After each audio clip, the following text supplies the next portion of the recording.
The morning light, usually a gentle friend filtering through the lace curtains of my sunroom, felt particularly harsh that day.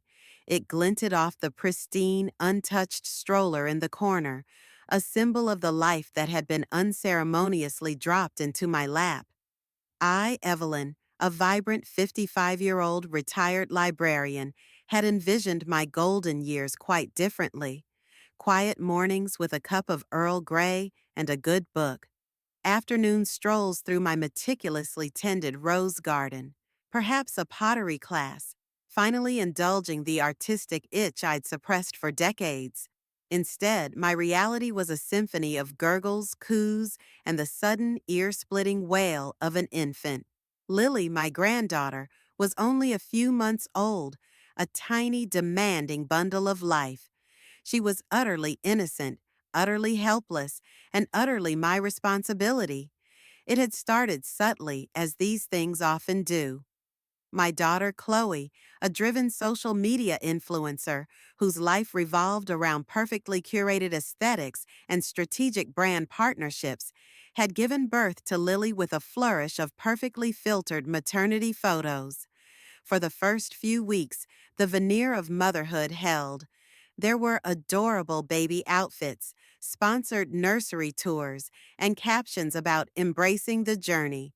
But then the real work began. The sleepless nights, the endless feedings, the relentless demands of a newborn. Chloe, obsessed with regaining her pre-baby figure and maintaining her meticulously crafted social media presence, quickly began to unravel.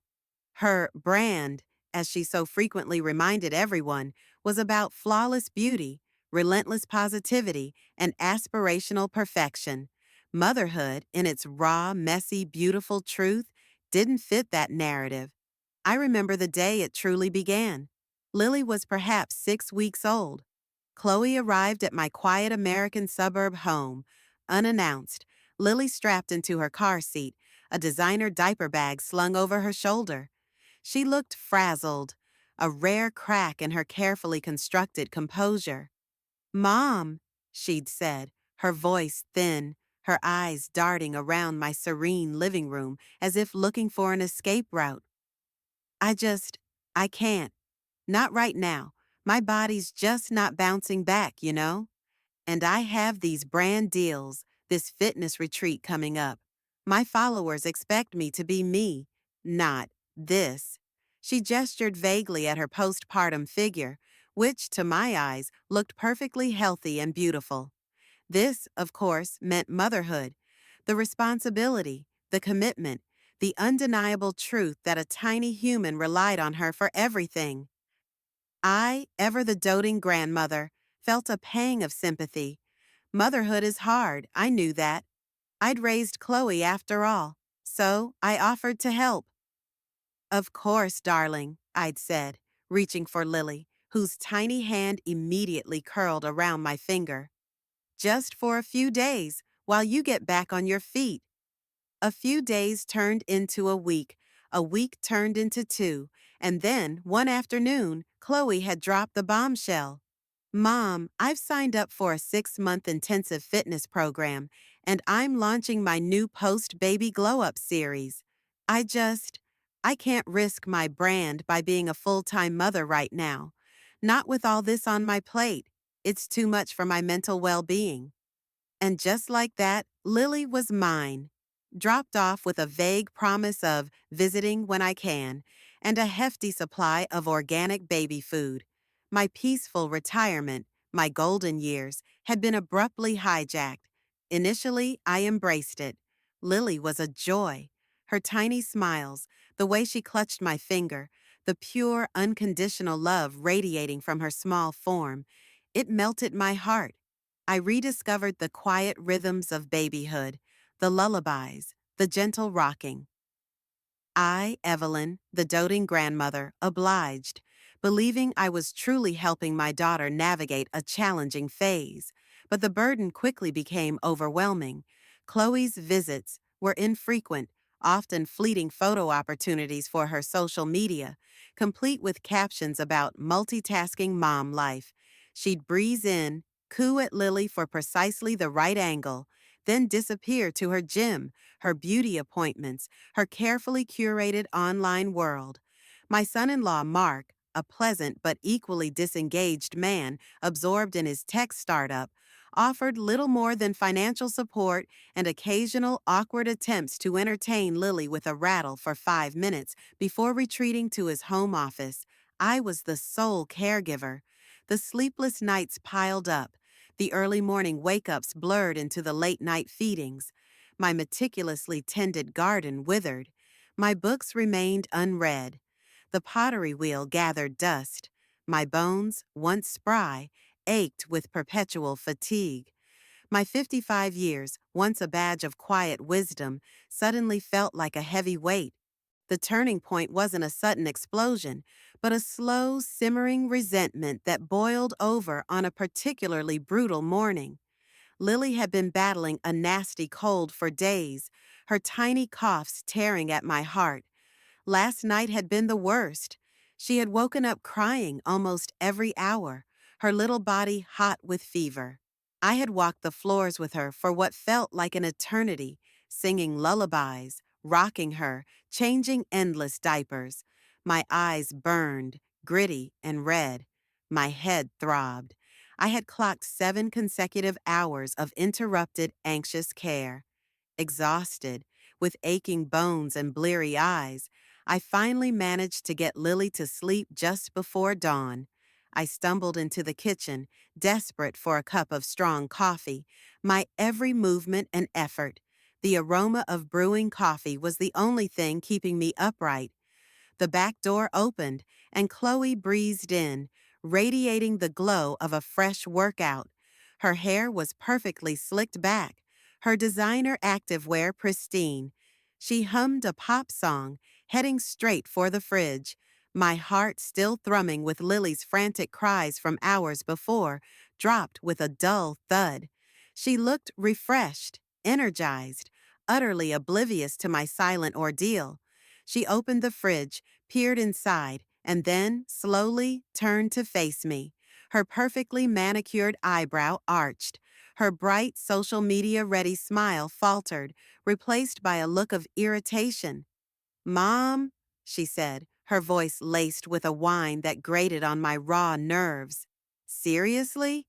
My heart pounded. I knew what was coming. "You didn't even prepare my healthy meal prep for my workout?" She gestured vaguely at the containers I had dutifully filled for her the previous day, which were now sitting empty in the sink. I had simply been too tired to wash and chop fresh vegetables at 3 a.m. "I told you I need my greens for my morning sculpt class. How am I supposed to bounce back if you're not supporting me?" The words, so casually delivered, so utterly self-absorbed, hit me like a physical blow. Her brand, her body, her workout, not a single question about Lily, not a flicker of concern for my sleepless night. The blatant disregard for my utter exhaustion, coupled with her petty, entitled demands, ignited a quiet fury in me, a fury that had been simmering for months, slowly building beneath my layers of doting grandmotherly affection. My jaw clenched. I looked at her, truly looked at her, not as my daughter, but as a stranger demanding service. Her face, devoid of empathy, was a canvas of self-interest. And in that moment, something inside me broke, and something else, cold and sharp, clicked into place. I said nothing. I simply picked up my steaming mug of coffee, my hand trembling slightly, and walked past her, ignoring her continued muttering about unsupportive energy. I went to the living room, sat down on my favorite armchair, and stared out at my once pristine garden, now slightly overgrown. The silence in the room was louder than any argument, and in that silence, a cold, calculated resolve began to settle over Evelyn. The game was about to change, and I, for the first time in a very long time, was going to play by my own rules. The silence in the kitchen, thick with Chloe's self-absorbed complaints about her healthy meal prep, was the last straw. Her oblivious demand, utterly blind to my 7 hours spent battling Lily's fever, had snapped something crucial inside me. I walked away from her, mug in hand, the coffee a bitter solace, and sat in my armchair, staring at the slightly overgrown garden. A cold, calculated resolve, sharp as a newly sharpened pencil, began to settle over me. It was time for a change, and for once, that change would be for me. My mind, usually so consumed with Lily's feeding schedule and nappy changes, shifted into gear. It whirred, processing, planning, my retirement savings. A modest but carefully managed nest egg. It wasn't vast wealth, but it was my wealth, painstakingly accumulated over decades of dedicated work at the library. It was meant for my golden years, for the quiet dreams I'd put on hold. And for too long, it had just sat there, untouched, while my golden years eroded beneath the weight of unpaid childcare. Later that day, the library, usually my sanctuary, felt like a launching pad. I sat at my old desk, now a visitor, discreetly accessing my online banking. I opened various tabs, searched for flights, researched itineraries. I wasn't just looking for a vacation, I was charting an escape route, a dream trip. Not a quick weekend getaway, but something substantial, something that screamed, Evelyn is back. Europe. The idea blossomed in my mind like a vibrant spring flower. The cobbled streets of Rome, the art galleries of Paris, the tranquil canals of Venice. I'd always dreamed of it, but life, and then motherhood, and then Chloe's motherhood, had always intervened. Not this time. Without a word to Chloe, I booked it all. Flights, accommodations, even a walking tour or two. 2 glorious weeks, a solo trip. The exhilaration was almost dizzying. It wasn't a spontaneous outburst. It was an act of deliberate, long overdue self-preservation. It was my silent declaration of independence. That night, as Lily finally drifted off to sleep in the nursery I had set up for her, I looked around the house. It was immaculate, as always. Laundry folded, toys put away, bottles sterilized. A well-oiled machine, powered by me, and tomorrow that machine would shut down. The next morning dawned crisp and clear.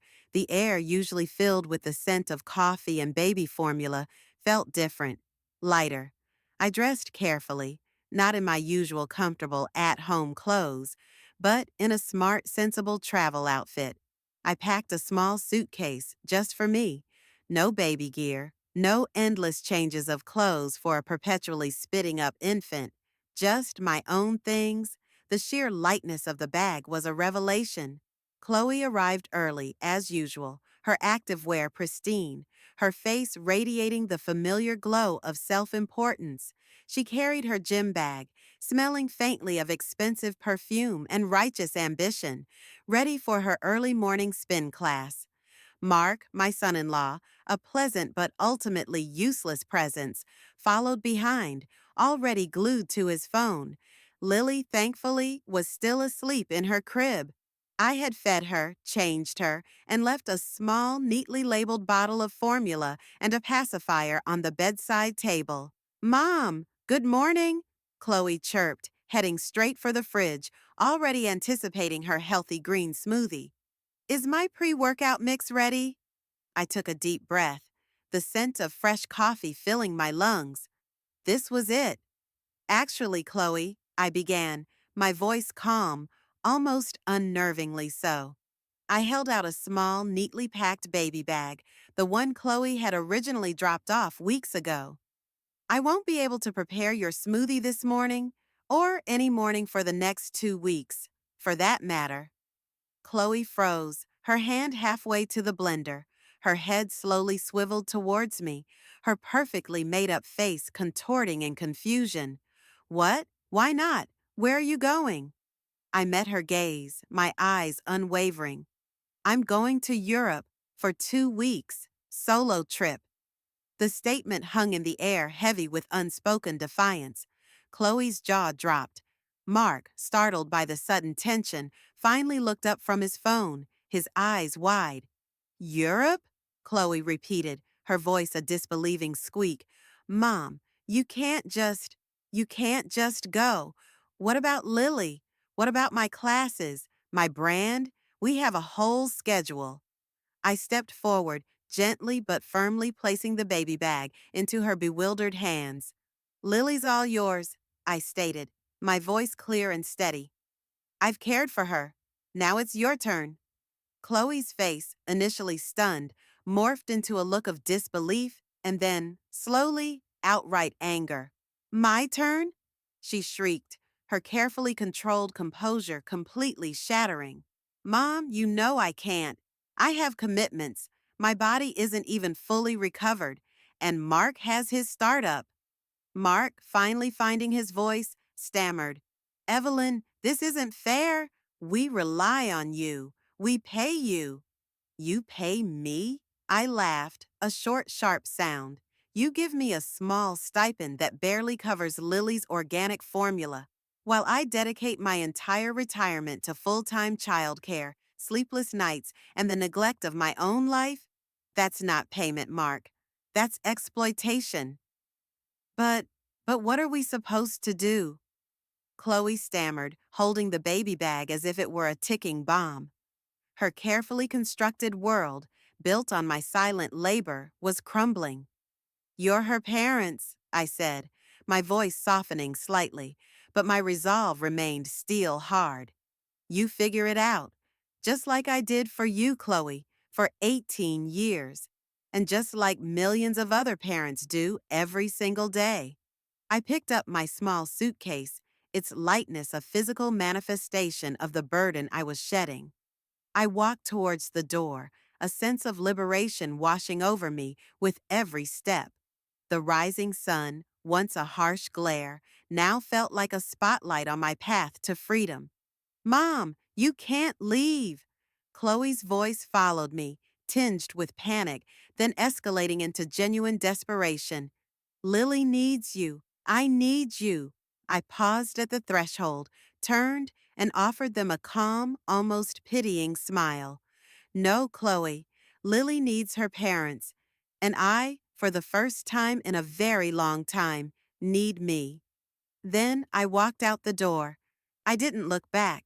The morning air, crisp and cool, felt like a breath of fresh air after years of suffocation.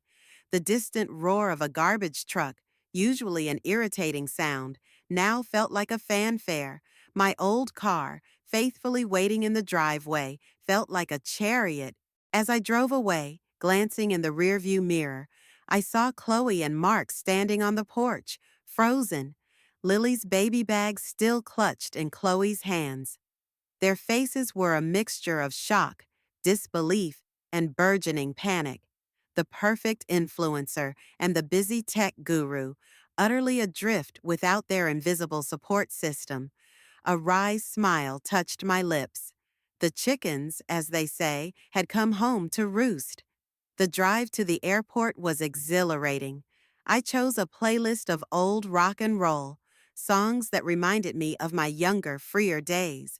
The hum of the engine, the feeling of the open road. It was a sensation I hadn't truly felt in years. No baby monitor static, no fussy cries, just the promise of adventure. At the airport, the bustling crowds, usually a source of anxiety, now felt like a vibrant tapestry of human experience. I checked my bag, picked up a novel I'd been meaning to read for months, and walked towards my gate. The boarding announcement for my flight to Rome was music to my ears.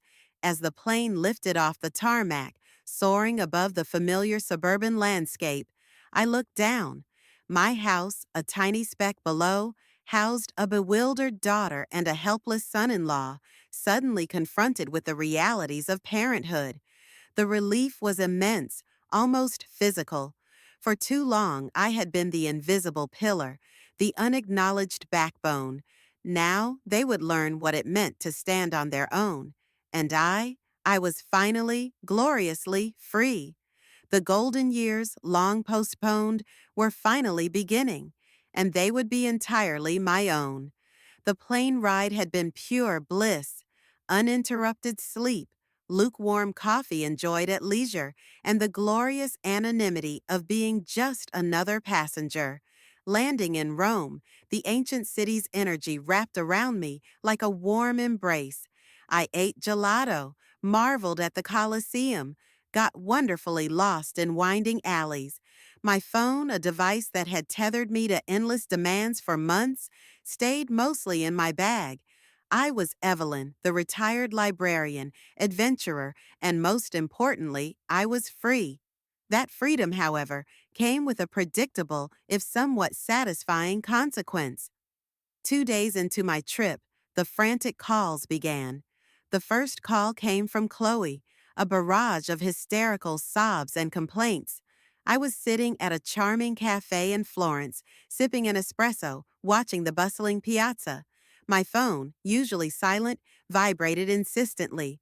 It was Chloe. I let it ring and ring and ring.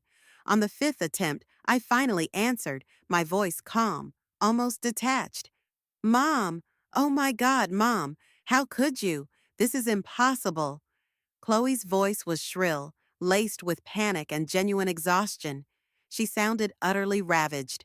Impossible, darling, I asked, a polite, almost clinical curiosity in my tone.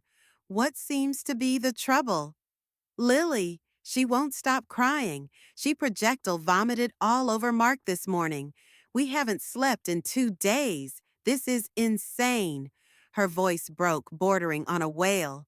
I'm so overwhelmed and exhausted. How am I supposed to maintain my work-life balance when I'm literally chained to a baby? A bitter smile touched my lips. Chained to a baby. Welcome to my world, Chloe. It's certainly a demanding role, isn't it? I replied, my voice smooth, offering polite, detached sympathy. I remember those days. They're quite immersive. Immersive? She shrieked. Mom, I have a spin class in an hour. My face is breaking out. My followers are asking where my mommy and me content is, but I can't even find time to shower. Ah, yes, I murmured, recalling her exasperated complaints about my healthy meal prep. The brand, I suppose, is quite demanding, just like a newborn. There was a frustrated gasp on the other end. Mom, are you coming back? Please, we can pay you more. Double, triple, just come home. I'm afraid that's not possible, dear, I said, my voice firm. I'm quite enjoying my trip. Rome was beautiful. Florence is exquisite. I've been looking forward to this for decades. I told you, Lily is all yours, and I meant it. The line went dead with a frustrated click. I took another sip of my espresso. It was delicious. The calls continued, relentless as the Florentine sun. From Chloe, from Mark, sometimes even an exasperated message from my mother-in-law, who had apparently also been roped in and was now complaining vociferously about her own disrupted bridge game. Their voices grew increasingly frantic, desperate. They wailed about the endless sleepless nights, the sheer impossibility of caring for a baby while maintaining her work-life balance. Each call was a fresh litany of Lily's fussiness, their own exhaustion, and how utterly unfair it all was. I listened, my sympathy a thin, stretched wire. I offered platitudes, vague well wishes, but no promise of an early return. Parenthood is a marathon, not a sprint, I'd say. You'll find your rhythm. Or, remember to nap when Lily naps, dear. Advice I had given Chloe countless times before, advice she had always dismissed. As the first week of my trip passed, something remarkable happened. The calls dwindled. First, the frantic daily check-ins became every other day.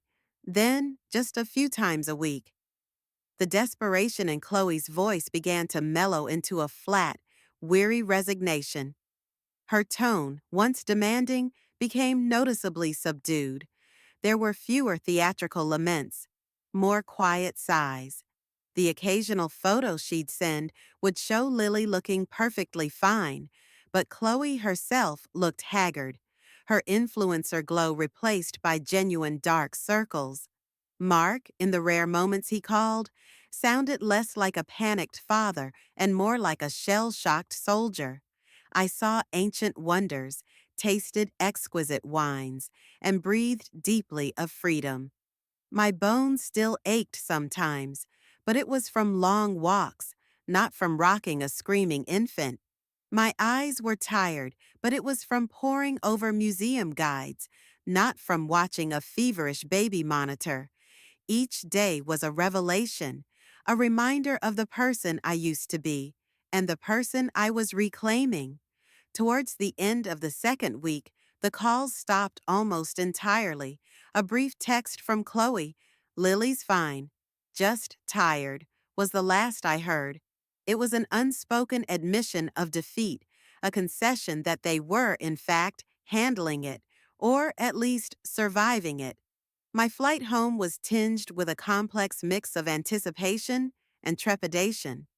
I loved Lily deeply, but the thought of returning to my life as an unpaid, unappreciated nanny filled me with a cold dread. What if they hadn't truly learned their lesson? What if they just expected me to slot back into my old role? The air in my quiet American suburb was crisp and familiar as I stepped out of the taxi. My house, which had once felt like a prison, now seemed like a sanctuary. I pushed open the front door. Chloe and Mark were in the living room. Lily was in a playpen, cooing happily, looking perfectly healthy. But Chloe looked like a ghost of her former self. Her usually immaculate hair was in a messy bun, dark circles were prominent under her eyes, and her activewear, while still designer, was visibly wrinkled. Mark, unshaven, sat slumped on the couch, staring blankly at a muted TV. The house, usually spotless, had a faint, lingering scent of stale diapers and unwashed dishes. "Mom! Oh, Mom, you're back!" Chloe exclaimed, her voice lacking its usual vivacity, replaced by a mixture of exhaustion and thinly veiled relief. She immediately scrambled to her feet, her eyes lighting up. Before I could even put down my suitcase, she was reaching for Lily, almost shoving her towards me. "We missed you so much. It's been, well, impossible. So glad you're here. We can finally get back to normal." I froze. Normal? My old normal, where I was an invisible servant to their convenience. I sidestepped her gentle push, the baby bag still in her hands. Lily, sensing the shift, let out a small, questioning whimper. However, I, invigorated by my travels, felt a surge of strength, not just physical, but mental. My mind, sharp and clear from 2 weeks of actual rest and mental stimulation, was already 10 steps ahead. "It's lovely to see you both," I said, my voice pleasant but firm. I glanced around the somewhat disheveled living room. "You certainly look like you've been busy." Chloe managed a weak, self-pitying smile. "You have no idea, Mom. No idea what it's like. Just constant, non-stop." "Indeed," I replied, suppressing a sigh.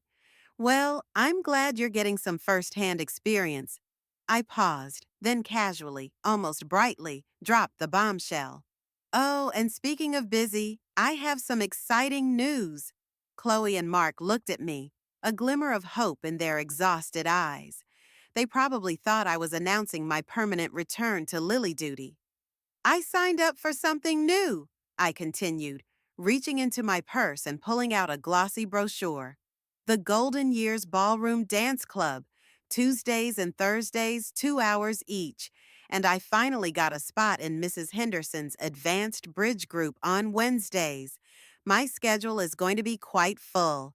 Chloe's eyes, which had widened with anticipation, slowly narrowed, then glazed over with confusion. "Dance club? Bridge group? Mom, what are you talking about?" "My schedule, dear," I stated, a gentle smile on my face. "For the first time in decades, it's my own. Retirement is quite wonderful when you actually get to enjoy it. The brochure, held loosely in my hand, was a symbol, a brightly colored shield against their expectations. My voice, light and airy, carried the weight of a definitive statement. Chloe stared at the brochure, then at me, then at Lily in her arms. Her face, a roadmap of exhaustion, now reflected dawning comprehension. The realization slowly seeped in. I wasn't back to resume my old duties. I was back to live my life. But, but what about Lily? She stammered, her voice thin with desperation. Who's going to, during your classes? You are, dear, I said calmly. Or Mark, or you can hire a nanny. Millions of working parents do it every day. Mark, who had been listening with growing alarm, finally spoke up, his voice tinged with a desperate edge. Evelyn, we can't afford a full-time nanny right now. My startup capital is tied up. Then you adjust your priorities, I replied, my voice unwavering. Perhaps the gym can wait, or the tech startup can hire an assistant. These are your choices, not mine. The silence that followed was thick, punctuated only by Lily's soft cooing in Chloe's arms. Chloe looked at Lily, then at her own hands, then at me. Her dark circles seemed to deepen. The truth, stark and undeniable, was finally staring her in the face. My schedule, for the first time in decades, was indeed my own, and hers, for the first time in her life, was now fully occupied by the responsibilities she had chosen to defer. My rebellion was complete. With no one else to rely on, Chloe and Mark were, as the summary stated, forced to fully embrace their roles as parents. The early days were indeed a chaotic struggle, vividly visible in Chloe's increasingly disheveled appearance and absent social media posts. Her perfectly curated online persona crumbled under the weight of reality. The perfectly filtered selfies were replaced by tired, unadorned real-life moments, if any posts appeared at all. Mark, too, adjusted, though perhaps less visibly. His long hours at the startup became punctuated by frantic baby emergencies and the realization that his free evenings were now dedicated to diaper duty and lullabies. I watched from the comfortable distance of my reclaimed life. I danced. I played bridge. I went on day trips with my new friends from the senior center. My garden flourished. My books were devoured. My pottery wheel hummed. I finally experienced the golden years I had always envisioned. Chloe still called occasionally, but the tone had shifted entirely. No longer demanding, no longer desperate. Sometimes it was just a weary sigh or a brief update on Lily's latest milestone, delivered with an unexpected note of pride. These were genuine parent-to-parent calls, stripped of the old entitlement. One afternoon, a few months after my return, Chloe came over with Lily. Lily was now crawling, her eyes bright and curious. Chloe looked tired, yes, but there was a new depth in her gaze, a genuine, unforced warmth when she looked at her daughter. While Lily played on the rug, Chloe sank onto the couch, letting out a long, weary sigh. Mom, she began, her voice low, almost an admission. It's, it's just so hard. I never realized the constant demands, the exhaustion, and the guilt, always the guilt, that I'm not doing enough. It was a veiled complaint about the difficulties of motherhood, but this time it came from a place of vulnerability, not expectation. I simply offered a gentle but firm truth. I reached over and took her hand, a gesture of comfort that had been absent from our interactions for too long. Darling, I said, a soft smile on my face, a smile born of both understanding and hard-won wisdom. I cared for you your entire youth, and then I stepped in for Lily. Now it's my time to rest, and it's your time to truly be a mother. The words hung in the air, simple, undeniable. Shame washed over Chloe's face. not the performative shame of an influencer caught off guard, but genuine, profound shame. The unspoken implication that motherhood was a joy, not just a burden, and that it was her responsibility, not mine, to outsource, finally hit home. It was the moment of reckoning, the realization that true fulfillment came from engagement, not avoidance. She finally understood the unglamorous, beautiful truth that I had lived my entire life.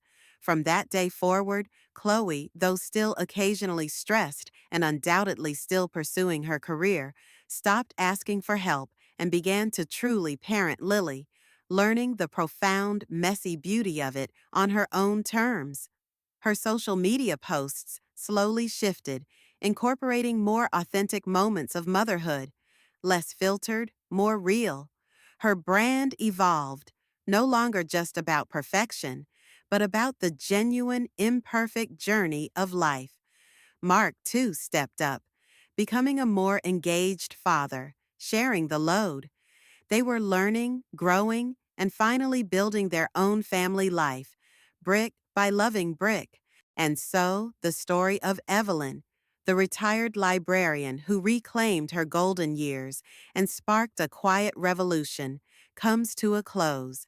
Her story serves as a powerful reminder that true self-care sometimes requires setting firm boundaries, even with those you love most. It highlights that true growth often begins when we are forced to stand on our own, shedding the crutches of privilege or convenience. Evelyn's journey wasn't just about reclaiming her own time, it was about empowering her daughter to discover her own strength, to truly embrace the profound responsibilities and joys of motherhood. Ultimately, this narrative underscores a timeless truth. Genuine worth is earned, not given. It is built through resilience, integrity, and the courage to forge one's own path, often far from the expectations of a judgmental past. Evelyn's quiet rebellion wasn't just an act of self-preservation, it was a catalyst for change, a testament to the enduring power of a mother's love that teaches not by doing, but by enabling, by stepping back, and by showing the way to genuine independence. If you enjoyed this narrative, please consider giving it a like. Your support helps us share more stories that celebrate resilience and personal growth. For more tales of unexpected journeys and profound life lessons, be sure to subscribe to our channel. We genuinely invite you to comment below with your thoughts, your own experiences, or any insights this story may have brought to you. Your feedback is invaluable to us. Thank you for joining us on Evelyn's journey. We look forward to connecting with you again.